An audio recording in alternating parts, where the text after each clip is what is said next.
Hello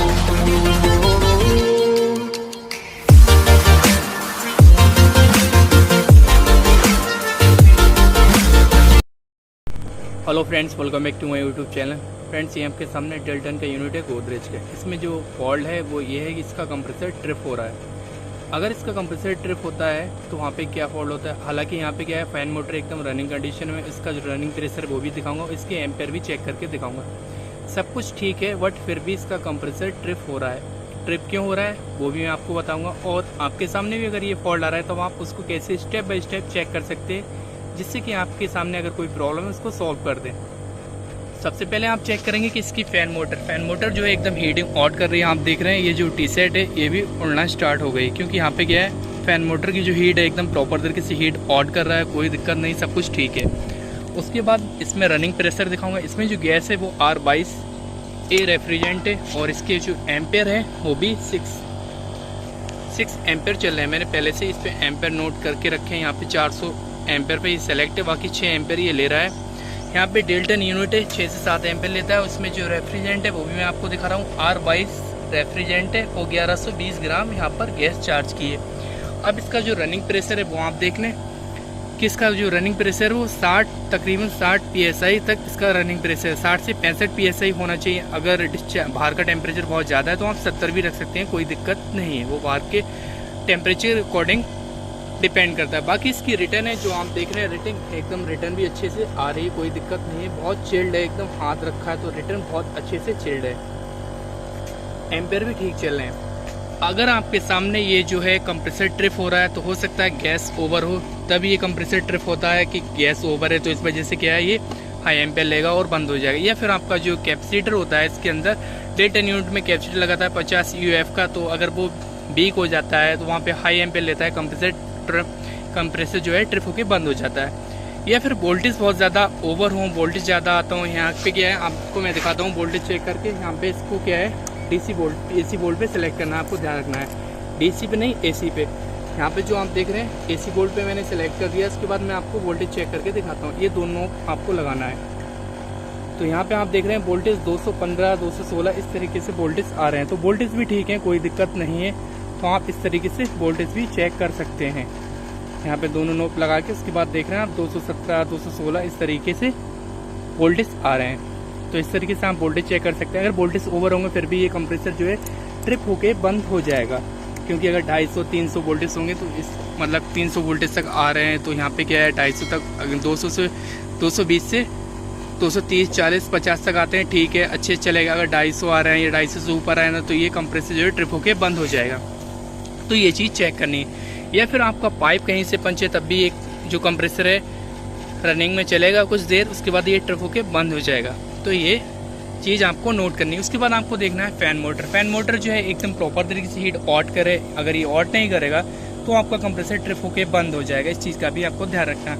उससे पहले एक चीज़ और देखना, आपकी जो इंडोर में ब्लोअर मोटर लगी होती है, ब्लोअर मोटर जो इंडोर में लगी होती है, अगर वो रुक जाएगी और ब्लोअर मोटर जो है हीटिंग ऑड नहीं करेगी इंडोर में, तो फिर क्या होगा, इस पर जो आपका ये सक्शन वाला पाइप है, लिक्विड वाला पाइप है, सब पे आइस आ जाएगी। आइस आके फिर उसके बाद जो हीटिंग मतलब इसका जो ब्लोअर मोटर है कोयल में से एयर को ऑड नहीं करेगा, ब्लोअर मोटर नहीं चलेगा, फिर भी कंप्रेसर आपका ट्रिप होके बंद हो जाएगा। ये रीज़न होते हैं। या फिर आपकी रिले बार बार जो इंडोर की सप्लाई, इंडोर में क्या है, सीफी जो वायर होता है, एक कम्युनिकेशन वायर हम जिसे बोलते हैं, सिग्नल वायर भी बोलते हैं, अगर रिले दिक्कत दे रही इंडोर की पीसी में, तब भी वहाँ पे क्या होगा, कंप्रेसर आपका ट्रिप होके बंद हो जाएगा। या फिर आपके जो वायर हैं, आपके इंडोर के वायर हैं, आउटडोर के वायर हैं, या फिर कंप्रेसर में जो जैक लगा होता है, या फिर कंप्रेसर में जो हम चेक करते हैं कॉमन रनिंग स्टार्टिंग, वहाँ पे लूजिंग हुई, तब भी आपका कंप्रेसर बंद होगा, ऑन होगा, बंद होगा, ऑन होगा, ये दिक्कत आएगी। इस चीज़ का भी आपको ध्यान रखना है। वायरिंग कहीं भी लूज नहीं होना चाहिए, वरना वहाँ पे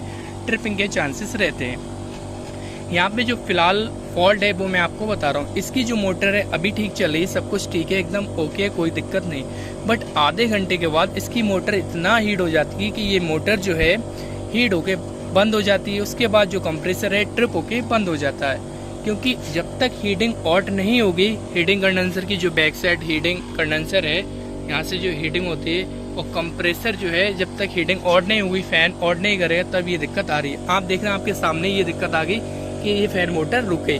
और अभी कंप्रेसर कंटिन्यू चल रहा है, कोई दिक्कत नहीं। बट यहाँ पे क्या है, फैन मोटर रुक गई, इसकी फैन मोटर में दिक्कत है और आपके सामने ही ये दिक्कत आ गई है, देख रहे हैं आप, फैन मोटर रुक गई, कंप्रेसर का साउंड बराबर है, इसके एम्पेयर भी इस समय 6 है।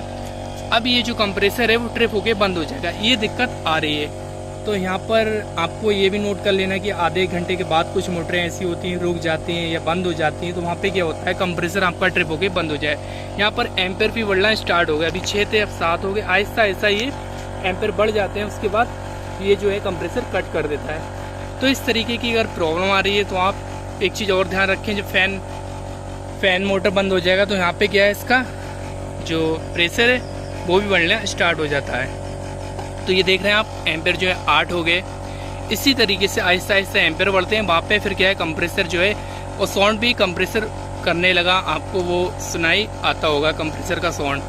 तो क्योंकि यहाँ पे देखो फैन मोटर बिल्कुल रुक गई, तो ये दिक्कत आ रही थी। बट आधे घंटे के बाद ये दिक्कत आ रही थी कि इसका कंप्रेसर बंद हो जा रहा था, क्योंकि इसकी फैन मोटर जब हीटिंग ऑड नहीं करेगी तो जाहिर सी बात है जो इसका कंप्रेसर है वो बंद हो जाएगा। कंप्रेसर की इसकी जो फैन मोटर है उसकी बाइंडिंग में दिक्कत है, इसीलिए ये दिक्कत आ रही है। हालांकि हमने कैपेसिटर जो है वो चेंज कर दिया, मगर फिर भी उससे कोई फ़र्क नहीं पड़ा। यहाँ पे 9 एम्पेयर हो गए इसके, देख रहे हैं आप, 9 एम्पेयर लेना स्टार्ट कर दिए कंप्रेसर ने, क्योंकि हीटिंग ऑड नहीं हो रही, इसी वजह से कंप्रेसर जो है हाई एम्पेयर लेना स्टार्ट कर दिए, क्योंकि इसका हेड प्रेशर बहुत ज़्यादा बढ़ जाता है और वो हीटिंग ऑड नहीं होगी तो ये कंप्रेसर आहिस्ता आहिस्ता लोड बढ़ता रहेगा, एम्पेयर लेता रहेगा, उसके बाद ये ट्रिप होके बंद हो जाएगा।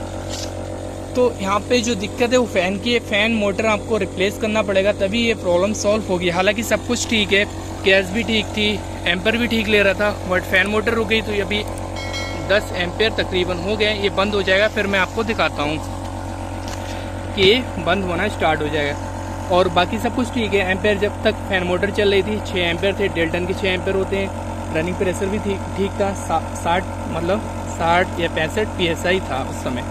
अब तो आहिस्ता आहिस्ता थोड़ा बढ़ गया है, 11 एम्पेयर हो गए और रिटर्न भी अच्छी आ रही थी, सब कुछ ठीक था। बट जो दिक्कत है वो फैन मोटर में। बाकी मैंने आपको बताया कि स्टेप बाय स्टेप आप कैसे चेक कर सकते हैं, अगर आपका कंप्रेसर जो है बार बार ट्रिप हो रहा है तो क्या फॉल्ट हो सकता है वहाँ पे।